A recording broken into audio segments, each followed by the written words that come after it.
नमस्कार, बहुत स्वागत है आपका। एनडीटीवी मध्य प्रदेश छत्तीसगढ़ देख रहे हैं आप। आपके साथ मैं हूं आसिफ शेख और बुलेटिन की शुरुआत इस वक्त एक बड़ी और दुखद खबर के साथ कर रहे हैं। बड़ी खबर नागपुर से आ रही है, जहां कफ सिरप मामले में अब मरने वालों का आंकड़ा बढ़ गया है। नागपुर के अस्पताल में भर्ती एक और बच्चे की जान चली गई। 5 साल के मयंक सूर्यवंशी की कुछ देर पहले मौत हो गई। एमपी के अब तक 22 बच्चों की मौत हो चुकी है। आज नागपुर जाकर पीड़ित बच्चों से सीएम डॉक्टर मोहन यादव मुलाकात भी करेंगे। तो अभी नागपुर में कुल 5 बच्चे भर्ती थे, जिनमें से 4 की हालत गंभीर बताई जा रही थी और उन्हीं में से मयंक सूर्यवंशी, ये बच्चा जिसकी उम्र 5 साल है, वो बच्चा वहां भर्ती था, उसकी हालत गंभीर थी। लेकिन अब बच्चे की मौत हो गई। हमारे संवाददाता शाश्वत शर्मा ने हमें बताया था कि बच्चे का दिन में 2-2 बार डायलिसिस किया जा रहा था। ये स्थिति थी बच्चे की, इतना क्रिटिकल था बच्चा। और उसके बाद आखिरकार बच्चा कोलैप्स कर गया, बच्चे की मृत्यु हो गई है। तो ये बड़ी खबर इस वक्त हम आपको बता रहे हैं और इस घटना से जुड़ी हुई 3 तस्वीरें हम आपको दिखा रहे हैं। नागपुर के अस्पताल में भर्ती एक और बच्चे की मौत हो गई। नाम है मयंक सूर्यवंशी, 5 साल का बच्चा है। दूसरी तरफ नागपुर के अस्पताल जाकर सीएम डॉक्टर मोहन यादव परिजनों से, बच्चों से मुलाकात करेंगे, उनका हालचाल जानेंगे। और तीसरी बड़ी खबर, अब WHO भी कफ सिरप मामले की जांच करेगा। ये बड़ी खबर आ रही है। WHO ने मेल करके भारत सरकार से ये कुछ सवाल पूछे हैं, जिसमें पूछा गया है कि आपके यहां दवाइयों की निगरानी को लेकर क्या व्यवस्था है, दवाइयों की जांच को लेकर क्या व्यवस्था है, और क्या बाकी सारी दवाइयां जो भी दूषित हैं उन पर कार्रवाई की जा रही है। उनको बुला लिया गया है वापस। ये WHO ने मेल करके सवाल पूछा। तो अंतर्राष्ट्रीय स्तर तक अब इस मामले की किरकिरी हो रही है। और जाहिर बात है कि भारत वो देश है जिसकी एक साख बनी हुई है, जिसकी एक रेपुटेशन है पूरी दुनिया में बेहतरीन दवाइयां बनाने के लिए। हमने दुनिया को दवाइयां बांटी हैं, ऐसे में उस साख पर ये पट्टा लगाने वाला ये पूरा मामला है और इसीलिए ये चिंता बढ़ाता है।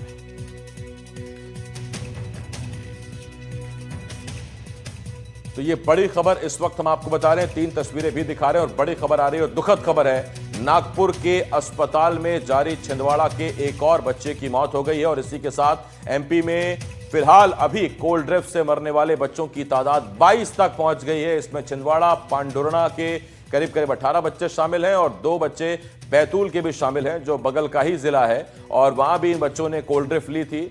बैतूल का ये घटना है और ऐसे में अब ये कुल मिलाकर जो संख्या पहुंच गई है 22। और ऐसे में ये बहुत हैरान करने वाली बात है और चिंता अब उन 3 और बच्चों के लिए है जो नागपुर में क्रिटिकल है, इस वक्त गंभीर स्थिति है उनका इलाज जारी है। आज मुख्यमंत्री डॉक्टर मोहन यादव नागपुर जा रहे हैं बच्चों से और उनके परिजनों से मुलाकात करने के लिए।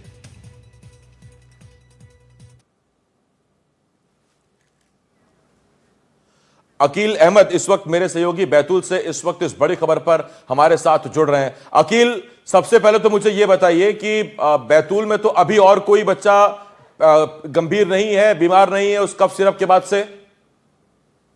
देखिए, एक बच्चा जो है अभी भी आमला ब्लॉक का जो है, वो हर्ष नाम है उसका, वो गंभीर है और वो भी नागपुर में एडमिट है। इसके अलावा जो 2 बच्चों की पहले मौत हो चुकी है, जिनको प्रशासन ने बड़ी जद्दोजहद के बाद, लगातार मीडिया में सुर्खियां बनने के बाद, लगातार हमारे द्वारा वहां के विधायक डॉक्टर योगेश पंडागरे और जिला कांग्रेस के अध्यक्ष नीले डागा के समक्ष ये प्रश्न रखने के बाद अब कल देर शाम जो है 2 बच्चों के नाम दर्ज किए गए हैं और उनके लिए जो है मुख्यमंत्री राहत कोष के लिए कल मामला भेजा है।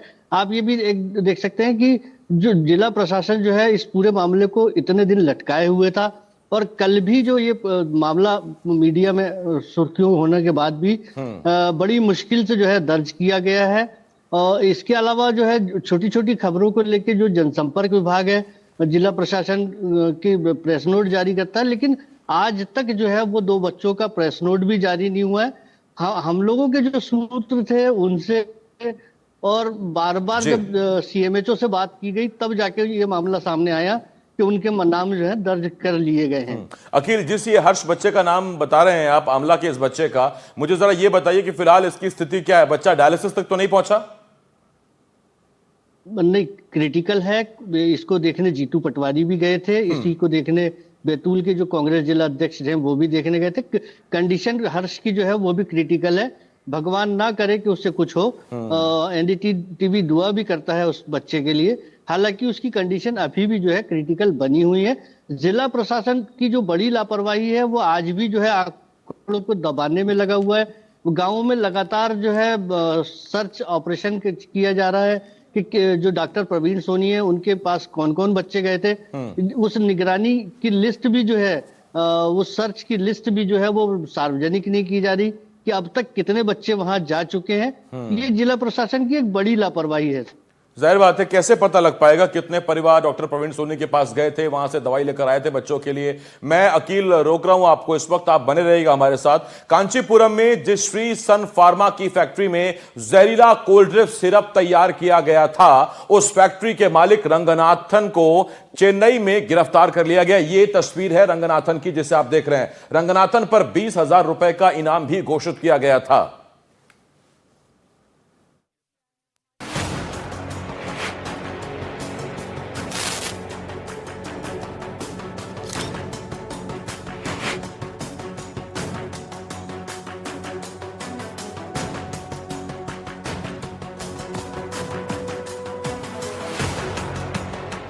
नाम रंगनाथ, काम कोल्ड ड्रिंक नाम की जहरीली सिरप बनाना। ये रंगनाथ है, ये श्रीसन फार्मास्यूटिकल का मालिक है। इसी रंगनाथ की फैक्ट्री में कोल्ड ड्रिंक नाम का जहर तैयार किया गया था। मध्य प्रदेश पुलिस की लिस्ट में मोस्ट वांटेड रंगनाथ पिछले 3-4 दिनों से फरार चल रहा था, लेकिन आखिरकार कानून के शिकंजे से ज्यादा दूर भाग नहीं पाया और चेन्नई में अरेस्ट कर लिया गया। छिंदवाड़ा पुलिस ने किलर कोल्ड ड्रिंक बनाने वाले रंगनाथ पर 20,000 का इनाम घोषित कर रखा था। ये रंगनाथ के घर की सबसे एक्सक्लूसिव तस्वीरें हैं। एनडीटीवी की टीम जब रंगनाथ को ढूंढने उसके घर पहुंची थी तो घर के बाहर ताला लटका हुआ था। यहाँ घर के बाहर नोटिस भी चस्पा मिला। ये तमिलनाडु के कांचीपुरम स्थित रंगनाथ की वही दवा फैक्ट्री जिसमें मध्य प्रदेश के बच्चों के लिए कफन वाली सिरप तैयार की जा रही थी। इसी फैक्ट्री में जहरीले कोल्ड ड्रिंक को तैयार किया गया था। फैक्ट्री सील कर दी गई है, लेकिन जहर के अवशेष अब भी फैक्ट्री के आसपास दिखाई दे रहे हैं। यहाँ दवाइयों के पैकेट बिखरे पड़े हैं। जहरीले केमिकल को भी नष्ट करने की कोशिश की गई है। इस फैक्ट्री में रंगनाथ बच्चों के लिए कैसे मौत का सामान तैयार कर रहा था, ये जानेंगे तो आप भी हैरान रह जाएंगे। श्रीसन फार्मा की इस फैक्ट्री में नियमों की धज्जियां उड़ाते हुए घरेलू गैस स्टोव पर केमिकल गर्म हो रहे थे। प्लास्टिक पाइपों से झाग और अवशेष निकल रहे थे। बिना दस्ताने और मास्क के मजदूर केमिकल मिला रहे थे। यहाँ कोई प्रशिक्षित केमिस्ट या लैब फैसिलिटी नहीं थी। फिलहाल रंगनाथ पुलिस के शिकंजे में है। रंगनाथ से कड़ी पूछताछ होगी। जहर का सामान कैसे बनाया, ये नेक्सस कितना बड़ा है और कौन कौन लोग इसमें शामिल हैं, हर एक सवाल के जवाब ढूंढे जाएंगे। Bureau report, NDTV. तो ये जिस शख्स की तस्वीर हमने आपको दिखाई, रंगनाथन, ये उसी श्रीसन कंपनी का मालिक है, उसी श्रीसन कंपनी को चलाता है जिसमें कोल्ड ड्रिंक बनाई गई थी, जिसमें डीईजी की मानक जो वैल्यू थी वो 0.1% थी, लेकिन 48.6% उसमें डीईजी मिलाया गया। क्यों? चंद पैसों के लालच में, मुनाफाखोरी के लालच में। मेरे सहयोगी आकाश इस वक्त मुझे भोपाल से ज्वाइन कर रहे हैं, साथ ही साथ बैतूल से अकील मेरे सहयोगी हमें ज्वाइन कर रहे हैं। आकाश, जाहिर बात है एमपी पुलिस ने गिरफ्तार किया तो एमपी तो लाएगी, कब तक पहुंच रहा है ये रंगनाथन? देखिए, आज ट्रांजिट रिमांड लेकर तमिलनाडु से अब छिंदवाड़ा की जो पुलिस है वो छिंदवाड़ा लेकर आएगी। इसके बाद से पूछताछ भी की जानी है और आगे की कार्रवाई भी होगी। दरअसल मामला बेहद संगीन है। अब कोर्ट में इस मामले को किस तरीके से पुलिस पेश करती है, जो रिपोर्ट दर्ज की गई है उसके आधार पर बहुत कुछ निर्भर करेगा और आने वाले समय में रंगनाथन को कितनी राहत मिल सकती है, सब कुछ एफआईआर के आधार पर निर्भर करता है। क्योंकि 20 बच्चों की मौत हो जाना ये कोई मामूली बात नहीं है। कई बच्चे अभी भी जिंदगी और मौत के बीच जंग लड़ रहे हैं और ये सब जिसकी वजह से हुआ उसका जो सरगना है वो रंगनाथन ही है। क्योंकि इसी की कंपनी थी जो कोल्ड ड्रिंक कप सिरप बना रही थी और जिसमें डायथिलीन ग्लाइकॉल 48% से ज्यादा पाया गया, जबकि इसकी तय सीमा 0.1% ही है। यानी कि कितनी अधिक मात्रा में ये पदार्थ मिलाया गया था जिससे बच्चे लगातार बीमार होते चले गए।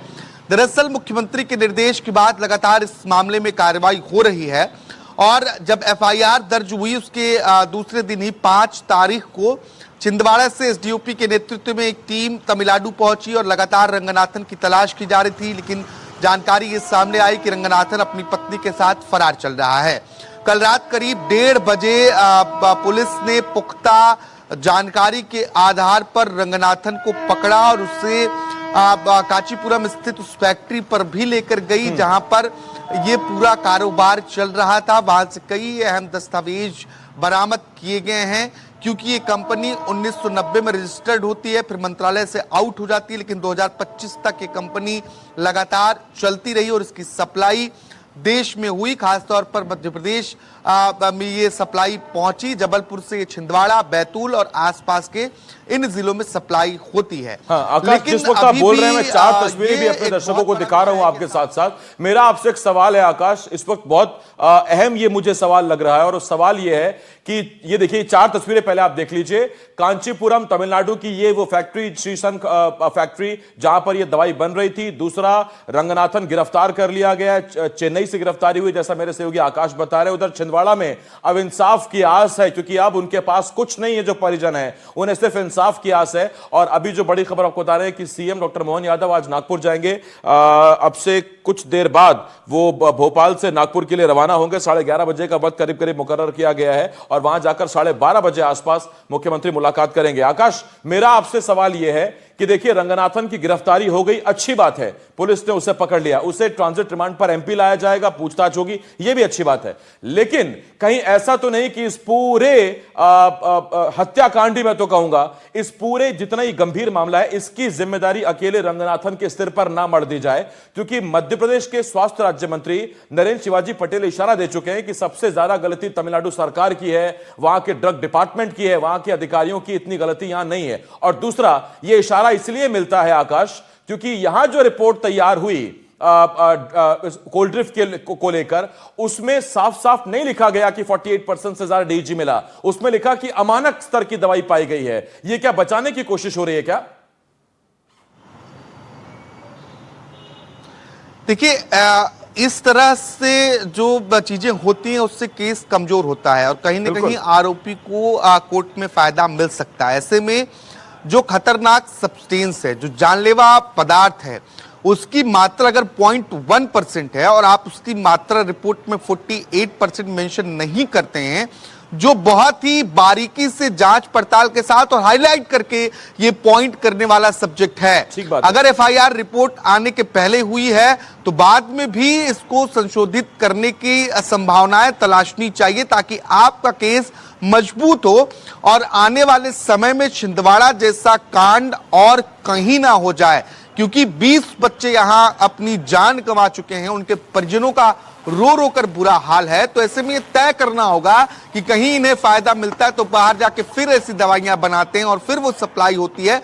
तो ये लोगों के जीवन के साथ खिलवाड़ है। जैसा आपने कहा, इसे हत्या माना जाना चाहिए। निश्चित तौर पर एक बहुत बड़ी लापरवाही है और ऐसे में पुलिस को यह सुनिश्चित करना होगा कि इस केस को इतनी मजबूती के साथ रखा जाए और आरोपियों पर ऐसी कार्रवाई हो कि उन परिवारों को भी इंसाफ मिले और एक नजीर पेश हो कि ऐसे लोग जो इस तरीके की अमानक दवाइयों का व्यापार करते हैं, लोगों की जिंदगी के साथ खिलवाड़ करते हैं, वो दोबारा ऐसा कदम ना उठा पाए। जो दवाई हम मानकर चल रहे हैं, अगर वो जहर है तो फिर ये तो बहुत बड़ा गड़बड़ घोटाला है, ये तो बहुत बड़ी साजिश है। आप ये देखिए कि 0.1% जो केमिकल होना चाहिए डीईजी, अगर वो 48.6% मिल रहा है, इसका मतलब 486 गुना ज्यादा आप उस केमिकल का इस्तेमाल कर रहे हैं, जिससे क्या बनता है, जिससे इंडस्ट्री में पेंट बनता है, जिससे गाड़ियों में ब्रेक फ्लूइड बनता है, ब्रेक ऑयल बनता है, उस केमिकल का आप इस्तेमाल कर रहे हैं। और आकाश, जिस तरफ मेरे सहयोगी इशारा कर रहे हैं